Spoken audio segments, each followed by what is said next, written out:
Hi there. My name is Leonard Parker, and I'm the owner of Destiny Marketing Solutions. In this video, I'm going to do a quick overview of digital marketing and what damage restoration or restoration business owners need to know when they're looking at their digital marketing strategy.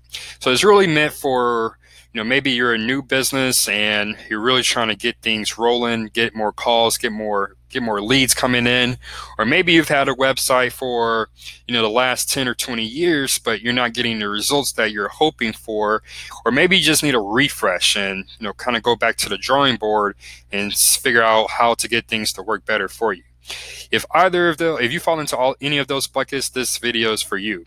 So the first thing first, digital marketing. So pretty simple, uh, marketing online and getting your digital assets, whether that's your website, your social media profiles, or even if you're on third-party sites like Angie's List or any of those, getting people to find you and call you and book appointments. That's really the goal of your digital marketing.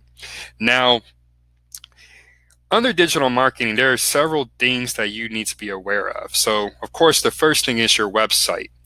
And typically, when people are going to land on your website, they more than likely are going to be in some type of emergency situation where they need an expert to come out and they need to come out now.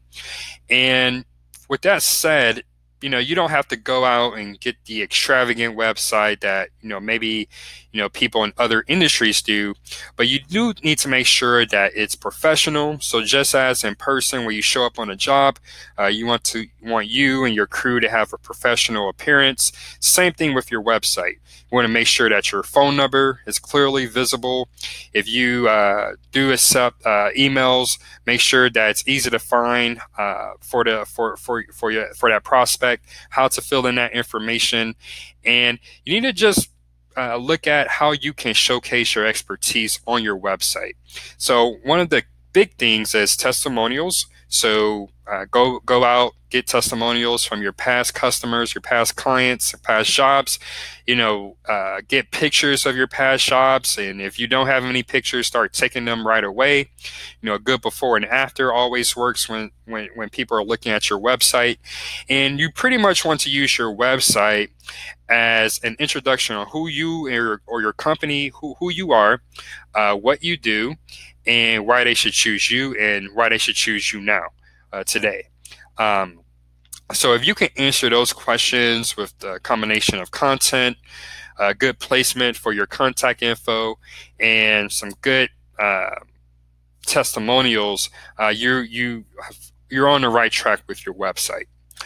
Now, after that, you have your website. How do you get people to find you? And two of the most common ways would be do paid ads. So I have my screen up right here, and I'll go into those in a bit, and SEO. And if you have been living under a rock for the last 15 or 20 years or so, SEO is search engine optimization. Basically is the optimization of your website so that you and your business, you're more visible here in Google. And so just kind of a breakdown of a search engine results page. And this is Google, but you also have Bing, you have Yahoo, but most people are going to use Google. You have these are called your local service ads. And so as you can see there at the top, and these are Google guaranteed businesses. So just a level of credibility. And I'll get into those a bit more later. You have your Google Map Pack. And so if you notice you see these businesses on the map, but you also have their contact information, and you can see how they're rated right here on the screen. And then you have your organic listings. So these can be a combination of company websites like Yelp or Expertise, and so just a combination of different websites. So when all things are in good standing, you want to have a listing here in the local service ad area, a Google My Business listing, and also an organic listing. So that pretty much gives people 3 ways to find you on the page. So it's all about probability. And if you have more visibility on the page, you increase the probability that someone will click through to your business. Now, paid ads. So, and now I'll kind of contrast this with SEO. So paid ads, let's say you're starting from day one, you have done no online marketing. Paid ads is the fastest way to get your phone to ring. If you set up your ads and you set them up correctly today, you can start getting calls today. Whereas with SEO, it's definitely a more long-term play. So unless you live in a very small town where there's little to no online competition, SEO is going to take some time. So my recommendation is always to start with a combination of paid ads and SEO. And the way to think about this, if you think about real estate and your living arrangement, paid ads is almost like renting, where you're paying money to Google each time someone clicks your ad. But if you turn off those ad campaigns, you start getting that traffic. You stop getting that traffic. Whereas with SEO, it's more like owning a house, owning an asset.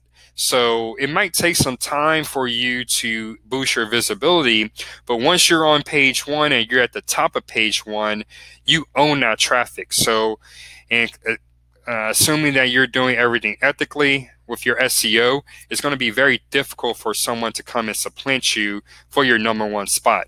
And so I always recommend start with paid ads first, but over time, you should be kind of putting more of your energy into getting your organic listing and your map pack listing up to par.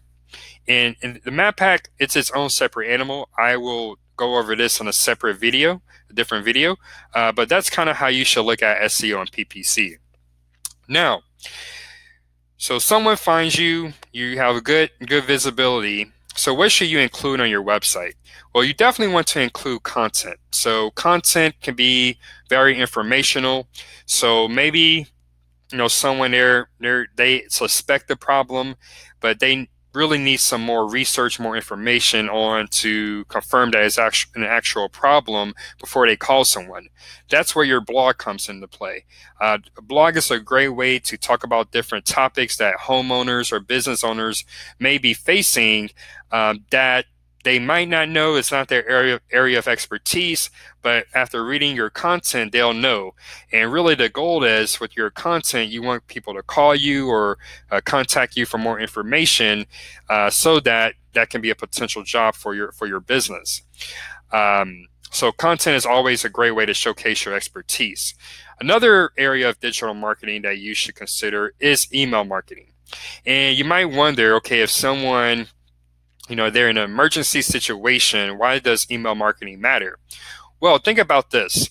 So let's say you have a business owner, or it could be a homeowner, and yeah, they don't need damage restoration services right now, but let's say next summer they have an emergency at their home. They don't know who to call, so they're going to go straight to Google. If you are proactive in getting in front of your target customer, whether that's a homeowner, a business owner, or what have you, that's a great way to stay top of mind.